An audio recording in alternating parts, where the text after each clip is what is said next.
Dalam Sahih Bukhari dikatakan, fa idza huwa yusalli fi qabri, aku tiba-tiba melihat Nabi Musa masih sholat di kuburnya.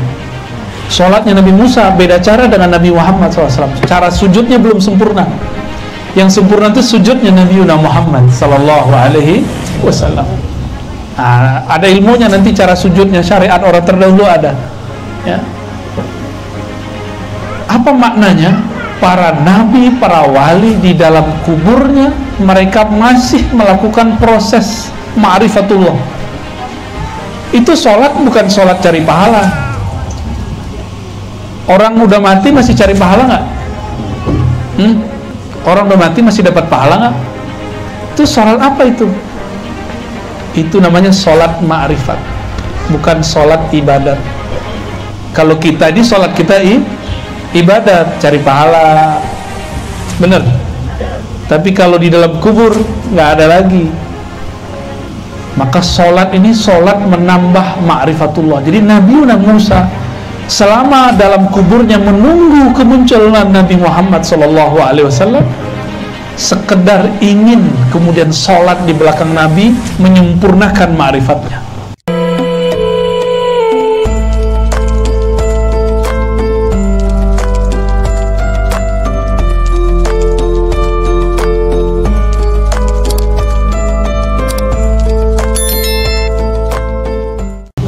Itu jin punya tubuh juga, nama tubuhnya tubuh api. Anasir tanahnya nggak ada. Yang paling lengkap di muka bumi, di alam semesta itu tubuh manusia. Ada apinya. Makanya bisa marah Habib. Habib bisa marah Habib? Ini Habib loh kita tanyain. Habib bisa marah Habib? Sering tuh. Kalau lagi marah panas nggak Habib? Ada kompor Habib. Gak ada kompor dalam badannya, tapi kok bisa panas? Berarti ada energi api dalam tubuh kita. Gitu. Salaman sama guru, sejuk, merinding. Itu ada air dalam diri kita, air keberkahan, ma'ul haya. Mengalir, karena yang mengalir itu air. Energi api juga mengalir. Maka kalau kita ada orang ketengkar, jangan deket-deket, karena panasnya lengket ke badan. Di situ setan namanya dasim bisa lengket ke badan. Ini yang membuat orang bisa tengkar, rumah tangga bisa pecah, ya. Maka kalau ada di rumah tangga satu lagi panas, jangan dilawan pakai panas, bisa meledak jadi bom, ya. Harus ada yang pakai air. Maka enaknya tubuh ini Allah jadikan untuk mengatur alam semesta, disebut khalifah, khalifatullah, ya. Jadi mohon maaf nih para jin, para malaikat, kami bukan sombong-sombong ya. Kitalah khalifah di muka bumi, jadi nggak usah takut-takutin jamaah kita ya. Antum nggak usah takut sama jin, nggak usah takut.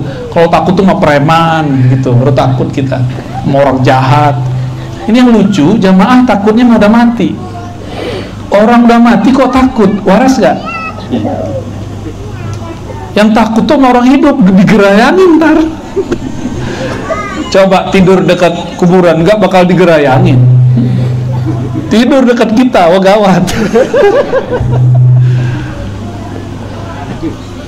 Jadi seharusnya orang-orang berakal, dia takutnya di mana?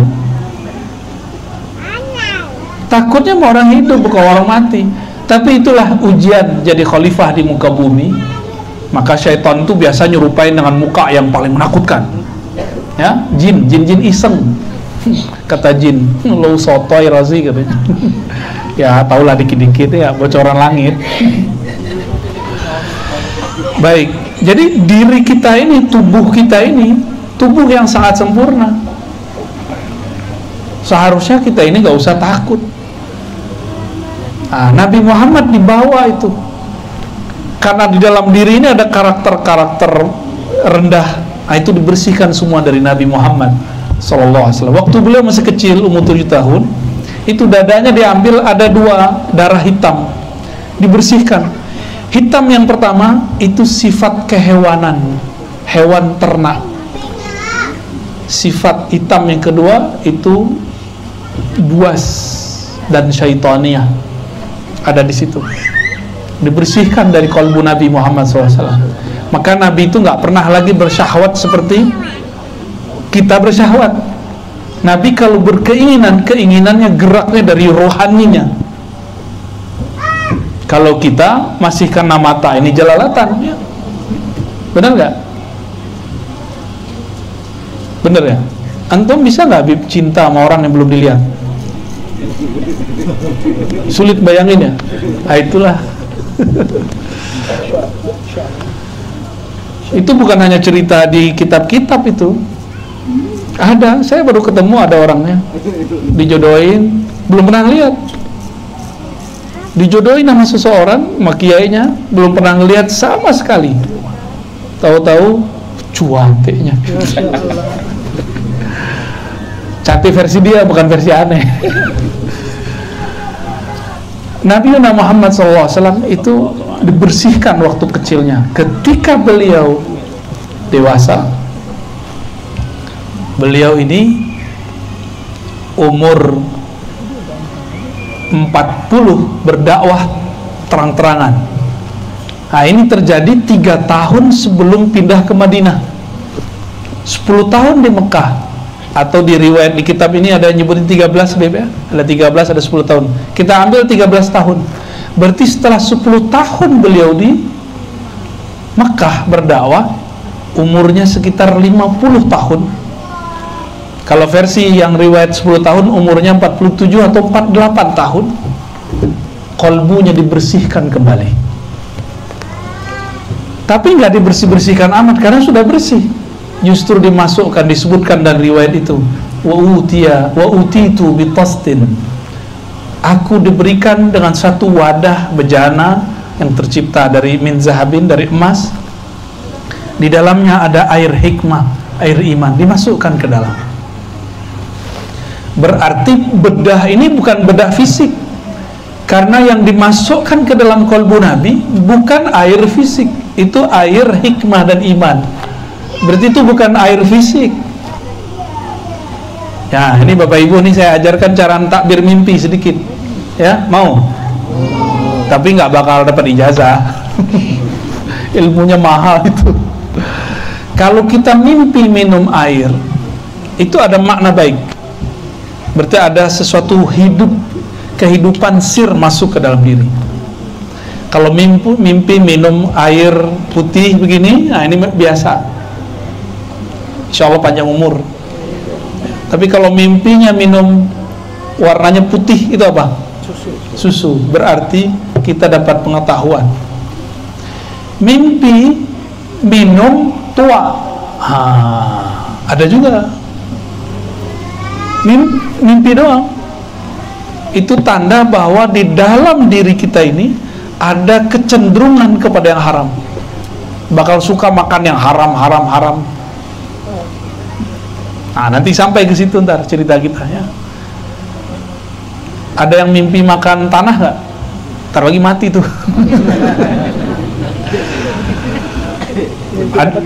Mimpi dapat berlian. Wah, dia habis ngeliat toko kemarin terus ngayal. Ayo. Mimpi dicatok ular. Nah, itu juga ada maknanya. Kalau dicatok Habib lain lagi.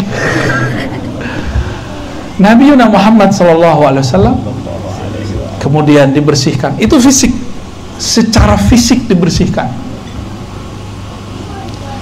Setelah dimasukkan air itu, maka beliau SAW tambah jelas jalannya. Maka beliau kemudian dibawa oleh Sayyidina Jibril setelah dinaikkan ke atas buruk ke suatu kampung yang banyak kurmanya. Beliau menyebut negeri ini negeri yang subur. Itulah nama Thayyibah. Thayyibah, ardun Thayyibah, artinya negeri yang subur. Itu Nabi yang kasih nama waktu Isra. Apa kata Nabi? Tiba-tiba aku dibawa ke satu negeri yang sangat subur, Thayyibah. Tiba-tiba inilah yang akan menjadi tempat, aku dikabarkan inilah tempat hijrahmu. Dalam ilmu kewalian ini disebut penandaan. Jadi wali-wali itu suka nandain tempat. dengan doa-doa, zikir-zikir, istighosah, itu penandaan. Apa kata Sayyidina Jibril? Sholat di sini, hai Muhammad. Nah, sholat 2 rakaat.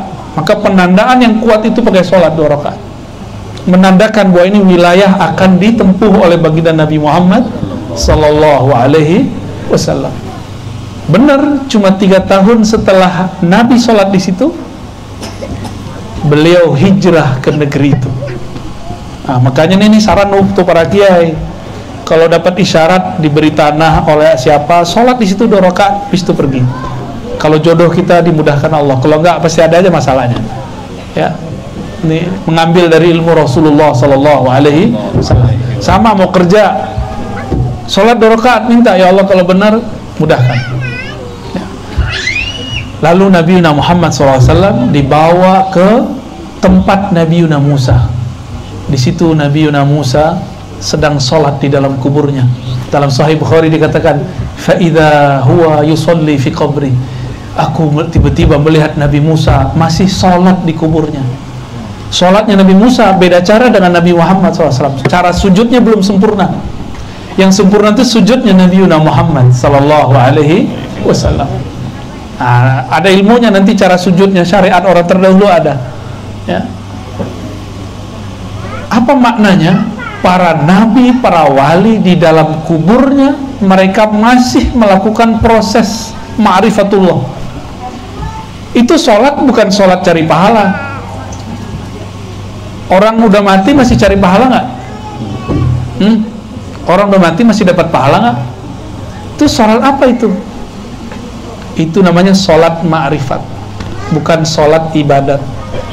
Kalau kita ini sholat kita ibadat, cari pahala, bener. Tapi kalau di dalam kubur nggak ada lagi. Maka sholat ini sholat menambah ma'rifatullah. Jadi Nabi Musa selama dalam kuburnya menunggu kemunculan Nabi Muhammad SAW, sekedar ingin kemudian sholat di belakang Nabi, menyempurnakan ma'rifatnya. Nanti kita coba lihat ya. Tiba-tiba kemudian Nabi Muhammad SAW dibawa ke Baitul Lahmin. Baitul Lahmin artinya rumah daging. Disitulah Sayyidina Musa dilahirkan ya. Disitulah Sayyidatuna Maryam melahirkan Sayyidina Isa ibnu Maryam. Lalu kata beliau, aku disuruh untuk memarkir. Jadi markir itu sudah ada ilmunya dari dulu ya. Tapi kalau buruk itu diparkir cukup ditaruh aja, taruh diikat seperti onta itu diikat sih, nggak perlu kuat, karena onta itu patuh sekali kepada tuannya. Masuklah Sayyidina Nabi SAW ke dalam Al-Masjid Al-Aqsa. Apa mana Al-Aqsa? Al-Aqsa, saya dulu meneliti teks-teks ulama terdahulu di Mekah, menyebut Indonesia dengan sebutan Al-Hind Al-Aqsa. India jauh, India udik. Jadi kita ini disebut orang udik sama orang Arab dulu, sama jin-jin antum tuh. Al-Hind Al-Aqsa, agak mendingan ada kalimat Syarqul Hind, India Timur, sama artinya India udik. Jadi kita disebut orang kolot gitu sama orang-orang India dulu ya, sama orang-orang penjajah dulu. Tapi ternyata orang Arabnya ada di sini sekarang. Alhamdulillah, kualat bib ya, kualat yang indah. Jadi Aqsa artinya jauh atau bisa timur, bisa berarti timur, tapi bukan timurnya Mekah, artinya jauh. Maka Al-Masjid Al-Aqsa ya, minal Masjidil Haram ilal Masjidil Aqsa, masjid yang jauh sekali. Dulu belum ada GPS, benar nggak? Belum ada itu tuh mobilnya, mobil Toyota, Honda, apa itu ya, bid'ah semua itu ya, nggak ada zaman Rasul itu. Bid'ah mubah, bid'ah kan bagi 5, kalau sama kawan kita baginya 2 aja. Bid'ah sunnah, kalau kita enggak, bid'ah bagi 5 sesuai dengan ilmu usul fikih. Kebetulan Habib kita ini takhususnya ilmu fikih dan usul fikih. Ngeri juga kalau duduk dekat beliau nih ya, takut dibid'ahin. Dari tadi ada bid'ah Habib. Baik. Masuklah Sayyidina Nabi SAW ke masjid. Ternyata arwah para nabi sudah ada di sana, kecuali 2 nabi. Nabi Idris, Nabi Isa itu punya fisik, selebihnya cuma arwah. Tapi ingat, jika jin bisa menjelma bertubuh, malaikat pun bisa nyamar jadi manusia. Lebih tinggi nabi atau malaikat?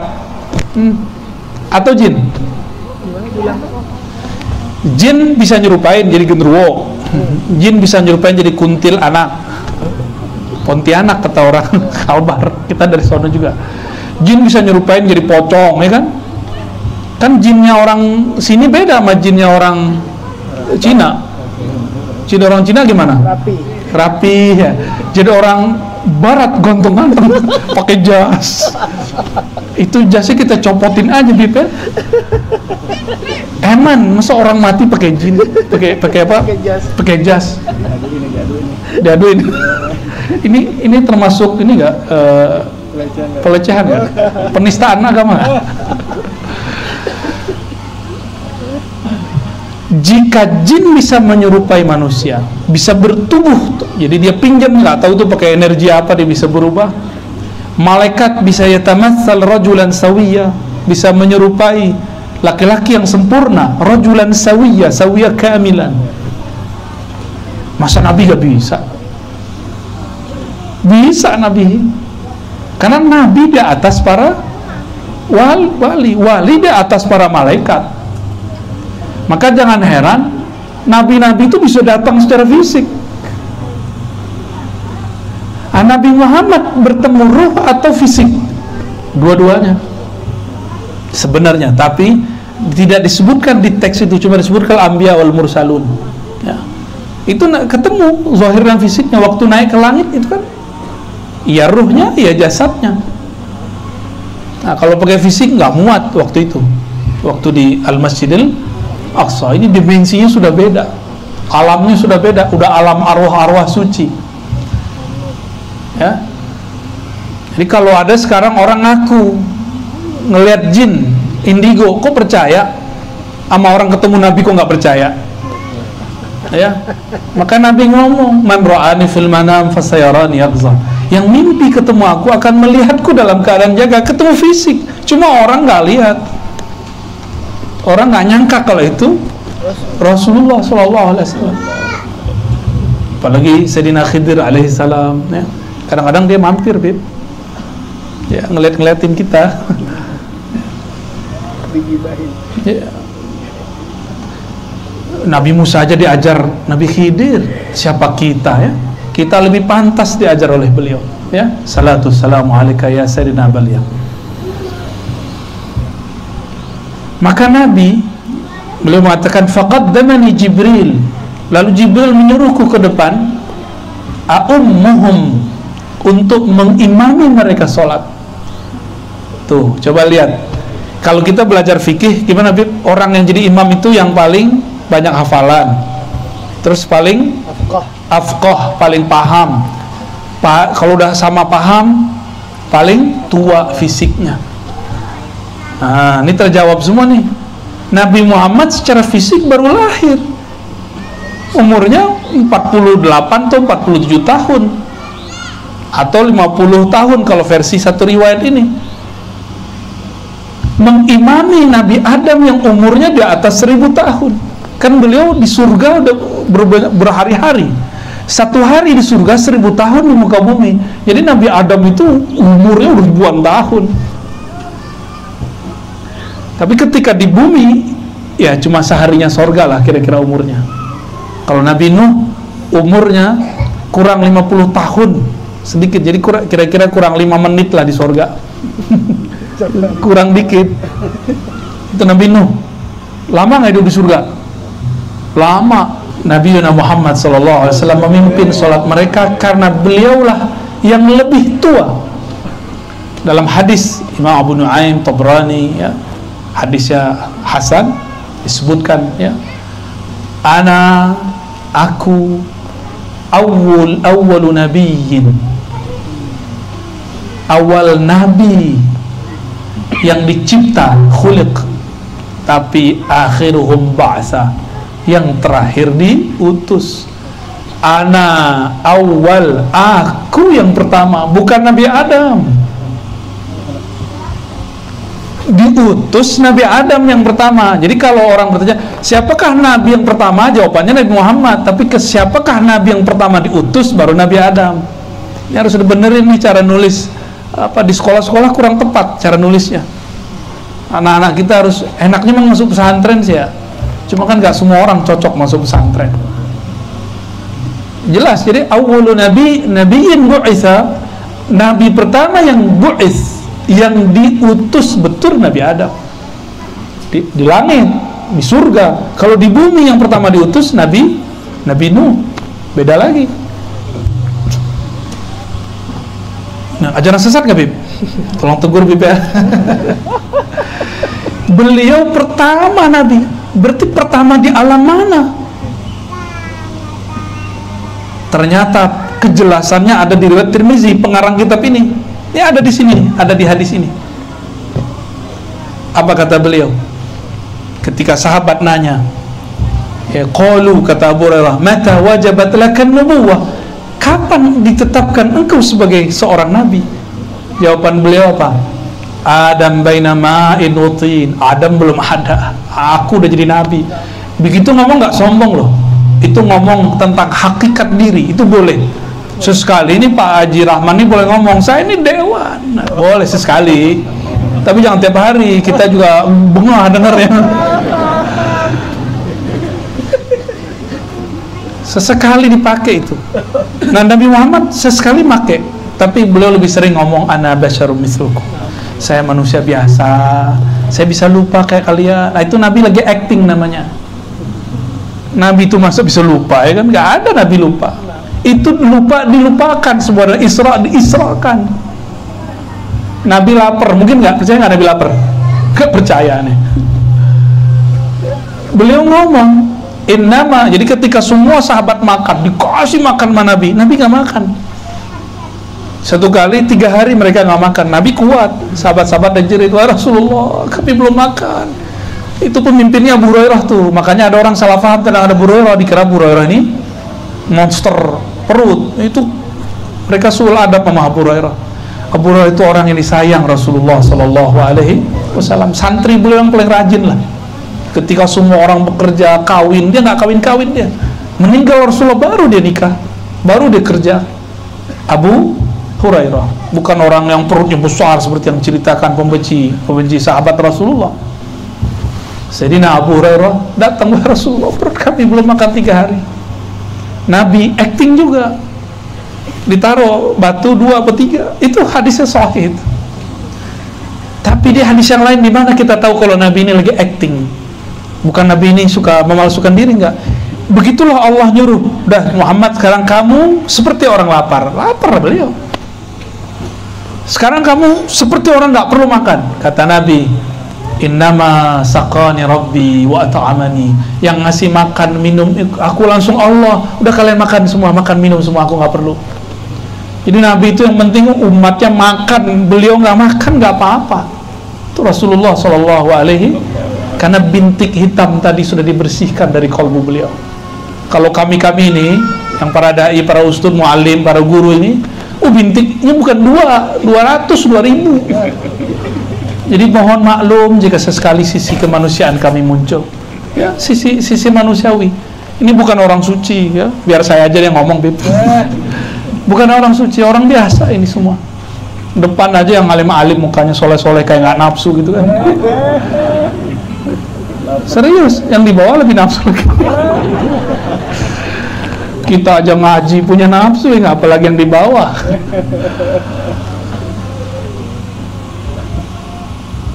Nabi sering disuruh begitu, Sallallahu Alaihi Wasallam. Maka ketika beliau mengatakan, aku sudah diangkat jadi Nabi, Adam belum dicipta, itu bukan sombong, itu namanya tahaddus bin ni'mah. Ya, akhir surat Ad-Duha apa? Coba bacain. Dia lagi murojaah nih, ayo bacain. Kalau Habib mesti hafal. Ayo. Akhir surat Duha. 1, 2, 3. bi ni'mati rabbika fahaddits. Masa itu nggak hafal, gimana mau masuk surga? Pernah masuk surga nggak bukan pakai aduha, pakai la ilaha illallah. Cuma makom di surga satu huruf Quran. Kalau hafal wadduha sampai akhir kan makomnya tinggi tuh.